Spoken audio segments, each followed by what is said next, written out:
Hello again, everyone. Edwin Learnard back once again. In this YouTube astrological segment, I'm going to be talking about the moon in the third house in a natal chart. Now, some of you may remember when I first started my YouTube astrology channel, I did a series on the moon placements in the houses, and they were a little bit concise, and some people may refer to them as snappy. So what I decided to do was make another series on them in which the videos would be a little bit longer and more descriptive. So anyway, first thing up. The moon in the third house, first off, is like the moon in Gemini, except naturally you got to blend in the zodiac sign with it. Now, another thing about this, the moon in astrology is connected with our emotional needs. So naturally, if you have the moon in the third house in your natal chart, emotional needs may be connected with communication, disseminating and assimilating information, having variety, manual dexterity, short journeys, local transportation.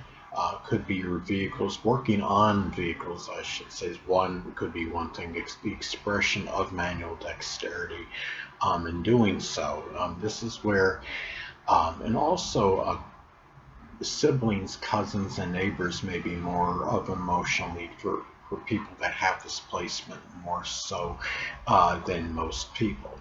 And this person may be an emotional, may communicate very emotionally as well, being that emotional communicator. And now, the moon is also connected with our emotions. So, the emotions may often be expressed again with siblings, with cousins, neighbors. There may be manifold emotions and expressions of what you're feeling. And also, the emotions, a person may become more emotional in matters that are pertaining to short journeys and local transportation more so than the average person. And the thing about this too, and just in matters with vehicles, in general, another thing is that the emotions too, may the person may have expressed themselves, expressed their emotions more during their early education, more so than the average person. Now, another thing about the moon is it's associated with our responses and our reactions. So when you have the moon positive in the third house in the natal chart, well, those reactions and responses, in general, they could be more emphasized with your neighbors, with your cousins, with siblings. There may be more, reactions involving these people more so than most others. And also the fact that the third house does correspond with the zodiac sign Gemini, responses and reactions may be very quick. The person may be very quick-witted in situations.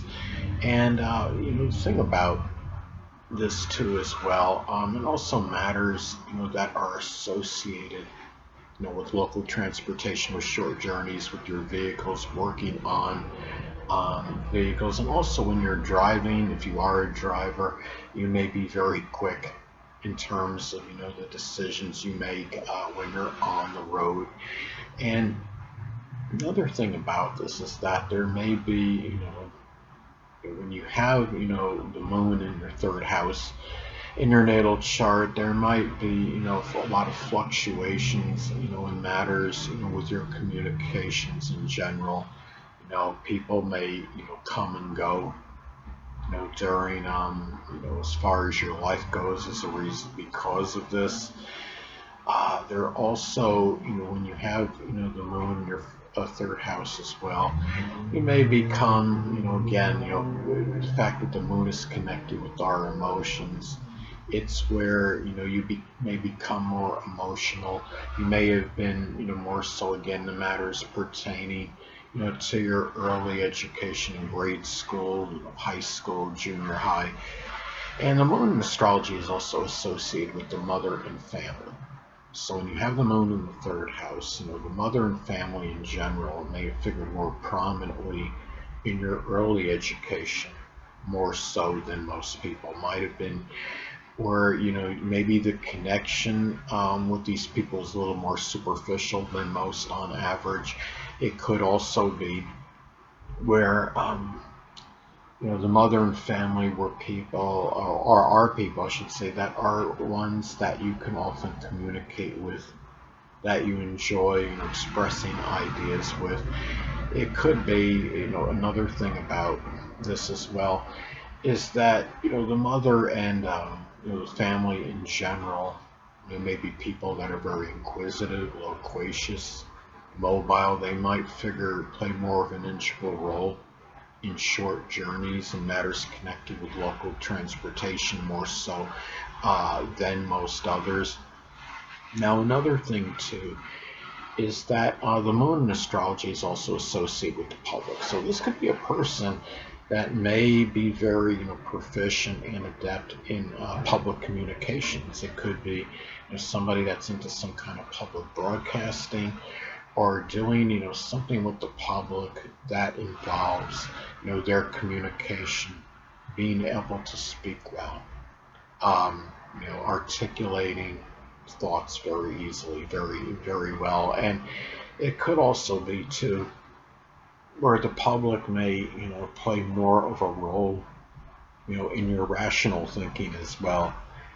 And maybe there was something during one's early education where the person may have been in the public eye in some instances. Another thing is the fact that third house is connected with siblings, cousins, and neighbors. It could be that maybe the public is somehow associated with one or more of these people as well. If you're a public figure, it may impact your relationship with siblings, cousins, and neighbors more so than the average person. Now, the moon is also connected with our unconscious side. The sun is our conscious side, the moon the unconscious. And that unconscious side may often come out again with cousins, with neighbors, with siblings, people that were during your early education, and people that are prominent in that time, that you may be still acquainted with. It could be people that during short trips, just driving, going to a different town maybe. As some examples, this is something that the unconscious side may come out, to others, just in matters that are associated just with, again, people you may know, during your short journeys, people that are, that you may talk with, your day-to-day communications. And another thing about this as well is that the thing about you know you're talking about the moon, and moon is connected with our memories, and it's about reminiscing. And this person that has the moon in the third house in their natal chart may often reminisce about their early childhood. I had a grandparent that had the moon in the third house in her natal chart, and she would be telling me that she would often, dream about, or at least sometimes dream about her, classmates, during school. Presumably, I think she meant, the grade school period, the early education, whether it would be, um, just regular grade school, junior high or high school. And the thing about this as well, memories may also be connected very strongly, with the siblings, cousins, neighbors, your short journeys, matters that involve manual dexterity, working on vehicles, or, refrigeration mechanics as some examples, doing things that were cerebral, intellectual stimulation, as some examples. And also, expressing, variety, versatility. And also, the moon is about nurturing and caring. So again, this could be a person that may often nurture and care for their siblings, their cousins, their neighbors, people that were prominent in one's early education, people that he or she may know during their short journeys, their day-to-day communications as some examples. And people, and also too, the fact that when you look at this as well, it shows that there can be certain instability in matters with one's communication, or even the family in general, because the third house is mercurial. It may arguably be the most unstable house in the zodiac. So you have the moon, and then you have the moon in the third house connected with your home, your family, the people that are you're close to home with.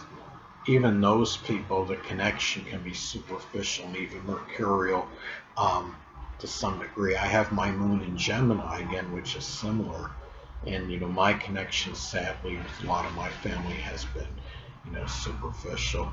But there, I want to add one more thing. Since the moon is connected with the unconscious side, and the third house is the house of Gemini, there may be some unconscious pull in some cases toward, things that are superficial, toward variety, even vicariousness in some remote and isolated cases.